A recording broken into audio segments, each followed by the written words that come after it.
Hey guys, I'm Matt Joseph Diaz, working in conjunction with Ravishly.com, and today I want to talk to you about the changing nature of friendship. I think I'm starting to reach that point in my adulthood where I realize that certain friendships just don't really go on forever. And I know this sounds like one of those passive-aggressive Facebook statuses where I'm talking about someone specific, even though I'm not really saying who it is, but I'm just being general about my life. I think when you reach a certain point in your 20s, you start to realize that people can just kind of drift away from each other after a while. It isn't always someone's fault, it isn't always someone doing something wrong or leaving or moving away. Sometimes it's just kind of the way that life takes you. But I also think we tend to run into this problem when our friendships start to dissipate and we want to try and blame someone because we feel abandoned. We always want to say, oh, that person doesn't really talk to me anymore. We don't really hang out the way we used to. But here's the thing, like any other relationship, a friendship is a two-way street. And I understand that we want to feel desired. I understand we want to feel wanted. But when you feel abandoned, you feel like someone has let you go and you feel like someone has stopped talking to you, I have to ask you one question. Did you reach out? I've realized that a lot of the time, a lot of the people who claim to feel abandoned in actuality didn't even really do much effort in reaching out themselves.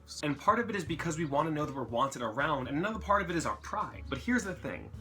Get the fuck over it. You have to decide whether or not your pride is more worth preserving this friendship. Because yeah, you can be petty and you can be quiet and you can sit there and wait for someone to talk to you. And if they never do, you can claim they abandoned you and never really tried reaching out anymore. But at the same time, that person might be sitting there doing the exact same thing. And instead of having a fucking conversation like adults, the two of you are deciding to sit there in silence, trying to see who's gonna break first and reach out. Who wins in this scenario? A friendship is a relationship. It's a dialogue. It's a conversation that's always happening. And sometimes we get our feelings hurt because we feel forgotten or we feel overlooked, but the thing is, we're grown-ups.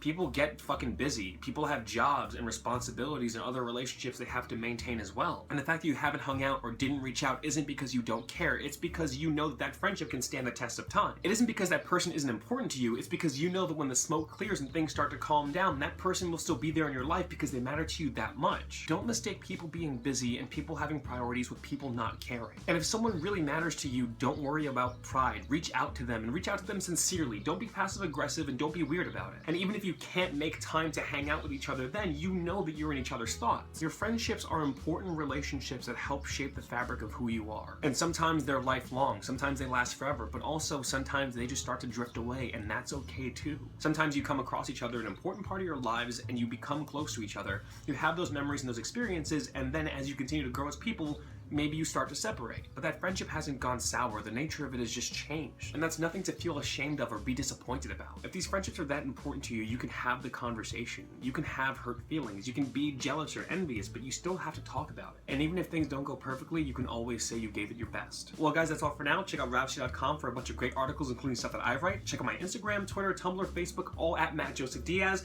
And if you like the work I do here, feel free to check me out at mattjosephdiaz.com/donate. And I'll see you guys soon. Have a good one.